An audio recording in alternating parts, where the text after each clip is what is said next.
아가서 2장 10절부터 15절까지 말씀드리겠습니다. 나의 사랑하는 자가 내게 말하여 이르기를 나의 사랑 내 어여쁜 자야 일어나서 함께 가자. 겨울도 지나고 비도 그쳤고 지면에는 꽃이 피고 새가 노래할 때가 이르렀는데 비둘기의 소리가 우리 땅에 들리는구나. 무화과 나무에는 푸른 열매가 익었고 포도나무는 꽃을 피워 향기를 토하는구나. 나의 사랑 나의 어여쁜 자야 일어나서 함께 가자. 바위 틈 낭떠러지 은밀한 곳에 있는 나의 비둘기야 내가 네 얼굴을 보게 하라. 내 소리를 듣게 하라. 내 소리는 부드럽고 내 얼굴은 아름답구나. 우리를 위하여 여우 곧 포도원을 허는 작은 여우를 잡으라. 우리의 포도원에 꽃이 피었습니다. 아멘. 저는 여러분과 함께 신앙의 봄이라고 하는 제목으로 말씀을 나누겠습니다. 이 봄이라고 하는 것은 어떤 그 소망을 상징합니다. 새로운 싹이 트고 꽃이 피어남으로 인해서 세상이 다시 생기로 돋아나는, 그래서 봄은 소망을 상징합니다. 생기를 상징합니다. 크리스천 라이프즈에 실린 그 김동찬 장로님이라는 분이 그 이상화의 시와 또 시벨리스의 그 핀란디아라는 그 곡을 이렇게 도입해서 봄에 대한 이야기를 하는 것을 읽어보았습니다. 그 한국의 일제시대 때 이상화 시인이 쓴 빼앗긴 들에도 봄은 오는가, 여러분 너무나 잘 아시죠? 1926년 일제 강점기 6월의 그 개벽지라고 하는 그 잡지에 실린 그런 시예요. 그러니까 저항 시인으로 알려져 있죠. 그 빼앗긴 들에도 봄을 오는가를 이렇게 주석한 것을 쭉 읽어보면 이 지은이가 이 어린아같이 봄을 즐기는 거예요. 그런데 맨 마지막 끝에 가서 그러나 지금은 들을 빼앗겨 봄조차 빼앗기겠네. 삼천리 강토를 일본에게 빼앗겼기 때문에 이 빼앗긴 들에 과연 봄은 올 수 있는가? 여기서의 봄은 해방의 봄을 말하죠. 일본의 압제로부터 해방의 봄이 과연 올 수 있는가라고 하는 반문이에요. 봄조차 빼앗기겠나 하는 그 심령 속에 해방이 봄이 반드시 올 것이라고 하는, 이 자연에는 겨울이 지나면 봄이 반드시 오잖아요. 그것처럼 이 조국 대한민국이 결국은 해방을 맞이할 것이라고 하는 것을 이렇게 표현하고 있다라고 저는 역설적으로 보는 것입니다. 또 그분께서 쓰신 그 내용 중에 진 시벨리우스가 작곡한 핀란디아, OP26, 넘버 26라고 되어 있는 오리지널 곡인데 한 10분도 안 되는 고향곡이에요. 근데 이 고향곡을 제가 한번 들어보았습니다. 그랬더니 잔잔하게 흘러가는 음악 속에서 나중에 아주 힘차게 막 음악이 진행되고, 그러면서 그 중간 부분 후반절에 중간 부분서부터 시작해서 중간 조금 지나서부터 시작해서 합창단이 합창하는 그 내용이 이렇게 들어있더라고요. 그 내용을 제가 다 말씀드릴 수 없지만 거기서 마음의 감동으로 다가온 것은 핀란디어, behold your day is dawning. 핀란디아에 보라. 너의 날이, 아침이 지금 밝아오고 있다. Daylight banishes the menace of night. 아침빛이 밤의 위협을 쫓아버렸다. 쫓아버리고 있다. 이 현재형이니까요. 그러고 나서 이렇게 쭉 진행되는 중에 Your day has come. 너의 날이 왔다. Finland, arise, face the future with pride. 핀란드여 일어나라. 자부심을 가지고, 그리고 미래를 바라보라. 이런 내용들이 이렇게 그 합창단이 하더라고요. 그 합창단이 부르는 그 노래, 그 곡에 이 핀란드 국민들은 절망적인, 그 당시는 그 소련의 19세기부터 소련, 러시아의 압제를 당하고 있었거든요. 나라 없는 식민지의 그런 삶을 살고 있었어요. 그래서 핀란드 사람들은 우리 대한민국의 일제시대와 다 같이 그런 압제에서 절망하고 있을 때 이 시벨리스 이 곡이 그들의 영혼을 깨우고 힘을 주고 이 해방의 소망을 던져주게 된 거예요. 그래서 러시아에서는 이 곡을 금지시켰습니다. 그러나 핀란드 국민들이 너무나 강력하게 저항하고 일어나니까 할 수 없이 이 곡을 풀어줬다고 해요. 지금도 핀란드가 독립일을 맞이할 때마다 이 곡을 연주하는데 이 곡을 연주하는 그 장면들을 보니까 사람들이 다 눈물을 흘리고 있어요.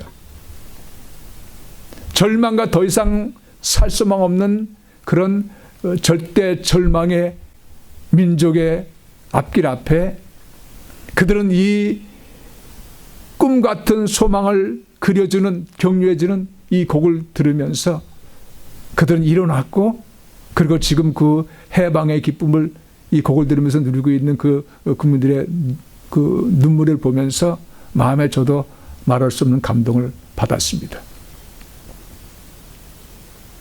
여러분, 봄이라고 하는 것은 바로 이 조금 전에 제가 말씀드렸던 이 김동찬 장로님이 이 비교했던 이유는 봄에 주는 소망에 대한 이야기를 그는 나누고 싶어서 그런 것입니다.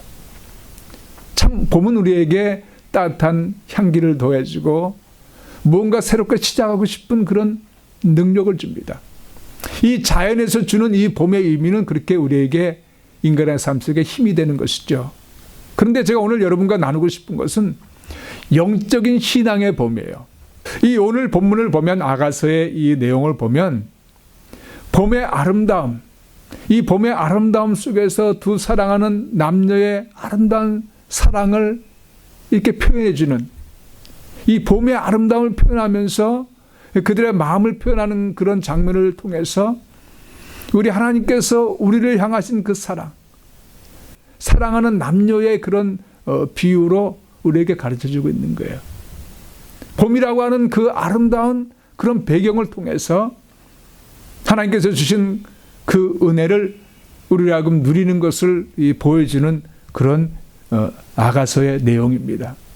오늘 다시 한번 보시면, 나의 사랑하는 자가 내게 말하여 이르기를 나의 사랑 내 어여쁜 자여 일어나서 함께 가자.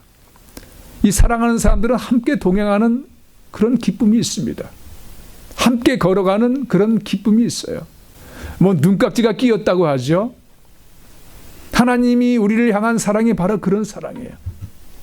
못났음에도 불구하고, 버림받아야 마땅함에도 불구하고 우리를 향하신 눈깍지 끼인 것 같은 사랑을 우리에게 하고 계세요. 근데 그런 사랑을 깨달은 우리들은 또한 주님만을 사랑하는 그런 신앙의 체험이 있지 않습니까? 그런 모습을 10절에 보여주고 있어요. 또 11절에 가서 보시면, 겨울도 지나고 비도 그쳤고, 이 겨울에는 이 이스라엘 지역에는 이제 겨울 때 비가 옵니다. 여러분 LA 보시면 알아요. 캘리포니아 보시면 캘리포니아는 겨울에 비가 오거든요. 유난히 지난 겨울에는 비가 많이 왔다 그래요. 우리 캘리포니아 사는 우리 아이들이 전화를 할 때 아빠 또 비가 오고 있어요. 너무 비가 많이 오는데요. 그러면서 오히려 홍수가 날 정도로 비가 왔다는 얘기 들었는데, 이 겨울에 비가 오고 또 봄이 되면 비가 그치는 그런 계절의 변화를 말하고 있죠. 지면에는 꽃이 피고 새가 노래할 때가 이르렀는데 비둘기의 우는 소리가 우리 땅에 들리는구나. 무화과 나무에는 푸른 열매가 익었고 포도나무는 꽃을 피워 향기를 토하는구나. 향기를 토할 정도의 그 아름다운 봄을 이렇게 그리고 있지 않습니까? 그런데 그 다음 절에 보니까, 나의 사랑 나의 어여쁜 자에 일어나서 함께 가자. 아름다운 사랑의 관계를 또 표현하고 있잖아요. 14절에 가서 보시면, 바위 틈 낭떠러지 은밀한 곳에 있는 나의 비둘기야, 내가 내 얼굴을 보게 하라. 내 소리를 듣게 하라. 내 소리는 부드럽고 내 얼굴은 아름답구나. 여기서 우리가 읽었던 10절부터 13절까지는요, 이 술람미 여인, 이 솔로몬을 사랑했던 술람미 여인의 고백이고, 14절은 솔로몬 왕이 술람미 여인에게 하는 말이에요. 저는 오늘 몇 가지를 좀 보길 원하는데, 첫 번째는 11절에 보시면 겨울도 지나고 라고 하는 단어가 있습니다. 겨울도 지나고. 여러분, 봄이 소망을 상징하고 무엇인가 생기를 상징하고 회복을 상징한다면 겨울은 뭔가요? 겨울은 죽음을 상징해요. 모든 것이 멈춘 것을 상징합니다. 더 이상 소망이 없는 어두움을 상징해요. 그래서 이 겨울이라고 하는 것은 우리가 신앙적인 눈으로 보면 우리 신앙의 어려운 때를 말합니다. 절망적인 때를 말합니다. 그리고 실패의 그런 아픔 속에 허덕이는 때, 아무런 소망이 없는 그 때를 상징하는 것이 바로 겨울이에요. 이 겨울이 지난다는 거예요. 우리 신앙생활에 여러분, 반드시 여러분의 겨울은 지나게 되어 있습니다. 여러분이 잘 아시는 이 또한 지나가리라, 감제 야보로, 제가 한번 말씀드린 적이 있는데, 이 감제 야보로라고 하는 이 어원을 이렇게 찾아보니까요, 이 다윗 왕이 보석 세공인에게 부탁을 했습니다. 네가 반지를 하나 만들어 다오. 그리고 반지에 이 어떤 글귀를 좀 적으면 좋겠다. 내가 이 땅에서 싸움에 승리해서 교만해지지 않고, 내가 또한 어려움을 만났을 때 좌절하지 않는 그런 문기를 한번 새겨 놓은 그런 반지를 만들어 달라고 부탁합니다. 이 보석 세공업자가 반지를 아주 예쁘게 만들었는데 쓸 글귀를 발견할 수가 없는 거예요. 다윗 왕이 부탁한 것처럼 잘 나갈 때 교만하지 않고, 우쭐대지 않고, 또 실패했을 때, 어려움 겪었을 때 낭망하지 않는, 다시 일어날 수 있는 그런 글귀를 어제 찾을 수도 없었고 너무나 힘들어서 솔로몬 왕 솔로몬에게 찾아가서 물었더니 솔로몬이 하는 말이 감제 야보로, 이 또한 지나가니라. These too shall pass away. 그것을 그 안에 기록했다고 하는 것이에요. 다윗은 그것을 보고 너무 기뻐했다는 그런 이야기를 유대인의 전승에 그렇게 기록됐다고 하는 것을 제가 읽어보았습니다.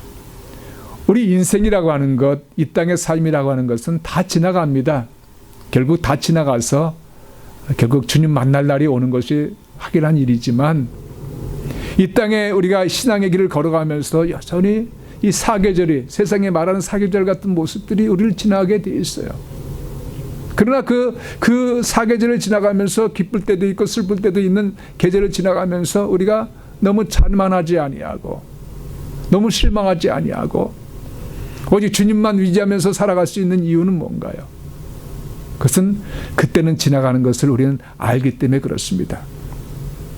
베드로전서 1장 24절 25절 보시면 이사야서 40장 6절 이하를 이렇게 인용해서 기록한 것이 나와 있습니다. 모든 육체는 풀과 같고 그 모든 영광은 풀의 꽃과 같으니 풀은 마르고 꽃은 떨어지되 오직 주의 말씀은 세세토록 있도다. 세상은 다 변질되고 다 영광도 사라진다는 거예요. 우리 인생에 추구했던 그 아름다운 일들도 다 사라진다는 거예요. 여러분, 이것은 우리가 인생을 살아가면서 깨닫지 않습니까? 그러나 여전히 세상 영광을 위해서 살고 있다면, 그것에 마음 빼앗겨 살고 있다면 우리는 이 말씀을 한번 깊이 새겨보아야 하는 것입니다. 오직 영원히 남는 것은 뭐라고요? 오직 주의 말씀만 남아있는 거예요. 우리를 살리는 영의 양식, 우리를 인도하는 나침반 같은 이 말씀만 오직 살기 때문에 말씀을 따라 사는 우리 성도님들이야말로 가장 복된 사람들이고, 그리고 하나님께서 기뻐하시는 삶을 사는 여정인 것을 우리는 알 수 있게 됩니다. 11절서부터 보시면 겨울도 지나고 비도 그쳤고 지면에는 꽃이 피고 새가 노래할 때가 이르렀는데 비둘기의 소리가 우리 땅에 들리는구나. 봄이 되니까 지면에 꽃이 핍니다. 그리고 새들이 겨울에는 그렇게 별로 노래하지 않아요. 그런데 봄이 되면 많은 새들이 노래하기 시작합니다. 이 저희 집은 그 나무로 벽이 이렇게 돼 있어가지고 이 겨울 동안에는 이 딱따구리가 없더만 그래서 봄이 되니까 와서 막 쪼는 거예요. 그래서 구멍이 많이 나 있어요. 활동하는 시간이죠. 새들이 노래하고 하다못해 비둘기 소리까지 들릴 정도로 그렇게 아름다운 봄의 모습을 그려주고 있습니다. 더군다나 13절 가서 보시면 무화과 나무에는 푸른 열매가 익었고, 이것을 영적으로 해석하는 것을 보면 이스라엘이 다시 이 압제에서 해방돼서 하나님께서 기뻐하시는 그런 봄 같은 삶을 살겠다고 하는 것을 예시한다고 보고 있습니다. 포도나무는 꽃을 피워 향기를 토하는구나. 포도나무도 이제 꽃을 피워서 열매를 맺기 위해서 준비하는 그런 모습. 풍성함을 예고해주는, 가을에 열매 맺는 풍성함, 여름에 열매 맺는 풍성함을 예고해주는 그런 내용으로 이 본문에 가득 차 있습니다. 그러니까 정말 소망이 넘치고 이 살아있다고 하는 감격과 기쁨이 있는 그런 환경을 우리에게 보여주고 있지 않습니까? 또 보고 싶은 것은 두 번째로 14절 말씀입니다. 바위 틈 낭떠러지 은밀한 곳에 있는 나의 비둘기야, 내가 내 얼굴을 보게 하라, 내 소리를 듣게 하라. 이것은 이 신앙의 봄을 어떻게 누릴 것인가에 대한 것을 가르쳐주고 있는 거예요. 바위 틈 낭떠러지 은밀한 곳에 있는 나의 비둘기야, 이 솔로몬 왕이 슬람의 여인에게 한 말인데 하나님께서 우리에게 하신 말씀이에요. 바위 틈 낭떠러지 은밀한 곳에 있는 나의 사랑하는 자들, 나의 자녀들. 이 말씀은 이 낭떠러지 같은 은밀한 곳에 우리를 보호하시는 하나님의 그 사랑을 보여주고 있고, 동시에 이 땅에서의 우리의 삶의 여정이 어떠한 위기 속에 있다는 사실 또한 보여주고 있어요. 위기의 인생이라는 것을 또한 보여주고 있어요. 그러나 그러함에도 불구하고 우리 하나님을 보호하신다고 하는 사실을 분명하게 언급하고 있는 것입니다. 여기서 내가 내 얼굴을 보게 하라, 하나님의 음성으로 여러분 한번 생각해 보시면 하나님께서는 우리의 얼굴을 보기를 원하세요. 하나님은 중심을 보시는 분이기 때문에 우리의 마음을 보기를 원하시죠. 우리의 중심에 있는 마음, 하나님을 향한 우리의 진실된 그 사랑, 오늘 이 순람이 여인이 오늘 고백한 것처럼 나는 나의 사랑하는 자가 내게 말하 이르기를 나의 사랑 내 예쁜 자여 일어나서 함께 가자. 이 하나님께서 이렇게 말하셨다고, 하나님께서 우리를 이렇게 사랑하신다고 하는 고백을 한 것처럼 슬람이 여인 같은 우리들에게 그런 하나님에 향한 우리의 마음을 보여주길 하나님은 원하시는 거예요. 우리 속에 있는 하나님에 대한 사랑을 확인하길 원하시는 거예요. 그래서 이 봄 같은 신앙의 이 봄 같은 때를 맞이했을 때는 여러분, 우리는 마음을 기경하는 자세를 가져야 됩니다. 우리 마음을 잘 기경해야 돼요. 하나님 앞에 모난 것, 범죄한 것, 사람과 관계 속에 막힌 것들 다 이 봄이 되면 땅을 새롭게 다 엎어치우듯이 우리 마음도 다 이 엎어치우고 더럽고 추한 것을 골라내서 버려야 돼요. 그런 마음을 우리 주님께서는 보길 원하신다는 거예요. 예수님께서는 우리 마음을 너무나 중요시 여겼습니다. 그래서 씨 뿌리는 비유를 마태복음 13장 같은 경우에 보면 씨 뿌리는 비유를 통해서 우리 마음밭의 모양을 길가, 돌밭, 가시떨기, 좋은 땅 이렇게 비교하셨어요. 그러니까 우리가 이 땅을 살아가면서 하나님의 자녀로서 이 봄을 맞이했을 때, 신앙의 봄을 맞이했을 때에 우리는 하나님 앞에 마음밭을 잘 가는 그런 자세를 가져야 되는 거예요. 이건 너무나 중요합니다, 여러분. 우리가 우리 신앙에 많은 열매를 맺지 못하는 것은 무엇 때문입니까? 우리 마음밭을 갈아놓지 않기 때문에 그래요. 세상 삶이 너무나 바쁜 거예요. 급한 거예요. 그러니까 겉보기 위한 것들은 다 제거하고 일을 보지만 정작 우리 마음밭을 갈지 않습니다. 마음밭을 갈지 않기 때문에 좋은 땅이 되지 못하므로 하나님의 말씀이 떨어져도, 씨앗이 떨어져도 그것이 자라날 수가 없어요. 그러니까 시간이 지나면서 여름이 지나고 가을이 돼도 열매가 없는 것은, 우리 신앙의 발전이 없는 것은, 성장이 없는 이유는 바로 우리 마음밭을 갈지 않기 때문에 그렇습니다. 여러분 자세히 들여다보면 얼마나 모난 것이 많은 건지 몰라요. 우리 마음속에 추한 것이 얼마나 하나님의 관계를 막아버리는, 하나님의 사랑을 온전히 누리지 못하는 그런 엄청난 장애물이 우리 마음속에 있는 것을 우리는 자세히 들여다보지 못합니다. 우리는 빛이 비쳤을 때 어둠 속에 있었던 더러움이 보이지 않다가 갑자기 먼지가 보였을 때 얼마나 깜짝 놀랍니까? 여러분, 하나님의 그 사랑의 빛이 여러분 마음에 비춰짐으로 인해서 그 마음밭을 기경하는 그런 은혜가 이 신앙의 봄에 여러분 넘쳐나길 바랍니다. 그리고 우리 하나님께서는 내 소리를 듣게 하라. 그러니까 자기에게 우리의 소리를 들려달라는 거예요. 여러분, 성경에 하나님께서 우리가 교제를 갖는 것 중에 가장 귀한 교제의 방법이 무엇인가? 기도예요. 성경은 기도를 너무나 강조하고 있습니다. 왜냐하면 이 기도는 하나님께 우리의 소리를 바라는 유일한 통로이기 때문에 그래요. 우리가 묵상으로 기도해도 그 기도가 하나님 앞에 들려지는 소리가 됩니다. 하나님과의 아름다운 교제는 바로 이 기도라고 하는 것을 통해서 항상 이루어지는 거예요. 그래서 우리 하나님은 우리의 기도를 듣기를 원하세요. 우리의 간청의 기도를 듣기 원하세요. 왜냐하면 우리를 사랑하시기 때문에. 여러분, 우리가 식당에 가면 새로 만난 연인들을 보면 막 음식 먹으면서 조잘거리고 이야기를 많이 얼굴을 보면서 이야기를 나누잖아요. 근데 오래 산 부부들 보면 별로 이야기를 안 나눠요. 자기 일 보든지 신문 보든지. 저도 가만히 보니까 그런 모습이 있더라고요. 내 할 일 하기 바빠. 식사하러 같이 가가지고 같이 대화 나누는 시간보다는 내가 신문 있으면 옆에 신문 읽기 바빠. 신문 평소에 안 읽으니까 신문 딱 들고 있으면 완전히 빠져들어가지고 신문을 읽습니다.